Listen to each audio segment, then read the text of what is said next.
Comic Con ஈவெண்ட்டுக்கு போகணுங்கிறது என்னோட ரொம்ப நாள் ஆசை. அந்த ஆசை நிறைவேறும் விதமாக ரீசெண்டாக சென்னை நுங்கம்பாக்கமில் நடந்த காமிகான் ஈவெண்ட்டுக்கு நான் போயிருந்தேன். மார்வல், டிசி, அனிமி, கேமிங்னு ஒட்டுமொத்த விஷயமும் ஒரே இடத்துல சங்கமிக்கிற மாதிரி ஒரு ஈவெண்ட் இருந்துச்சு. பத்தாவதுக்கு ஏகப்பட்ட காஸ்பிளேயர்ஸு, எக்கச்சக்க ஈவெண்ட்ஸுன்னு ஒரு மாதிரி ஃபன்னான ஈவெண்ட்டாக தான் இருந்துச்சு.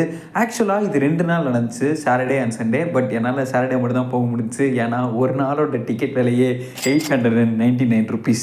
ஒரு டிக்கெட்டோட விலை இவ்வளோவா? இவ்வளோ அதிகமாக இருக்கிற அளவுக்கு அங்கே அப்படி என்ன தாண்டா இருக்குது அப்படின்னு நீங்கள் கேட்டிங்கன்னா, பர்சனலாக எனக்குமே அங்கே ஒன்றும் அந்த அளவுக்கு இருக்க மாதிரி தெரிலங்க. ஏன்னா நீங்கள் ஃப்ரெண்ட்ஸ் கேங்கோடு போனீங்கன்னா ஜாலியாக என்ஜாய் பண்ணிட்டு வரலாம்.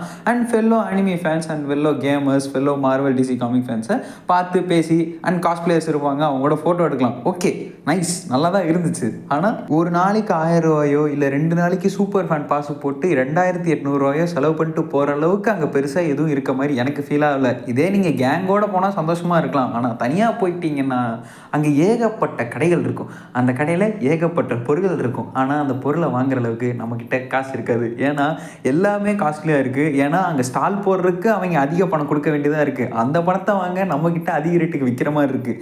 எப்படி பார்த்தாலும் அங்கே வாங்கவும் முடியாது. ஜஸ்ட் வேடிக்கை பார்த்துட்டு வர்ற மாதிரி தான் இருந்துச்சு. பட் என்னதான் இருந்தாலும் எண்ட் ஆஃப் தி டே என் ஆன்லைன் ஹோமிஸ் நிறைய பேரை பார்த்தேன். அதனால் நான் ரொம்பவே ஜாலியாக இருந்தேன் அந்த ஒரு நாள்.